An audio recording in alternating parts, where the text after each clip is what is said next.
Here we are at the Tegan Ugan waterfall. You can see during rainy season, it runs a lot faster than when it's not rainy season. And we're here during rainy season, so it's really rushed and fast.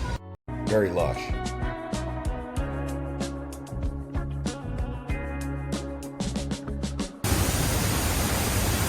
All right, guys, we are at Turta Empul. It's actually a water temple.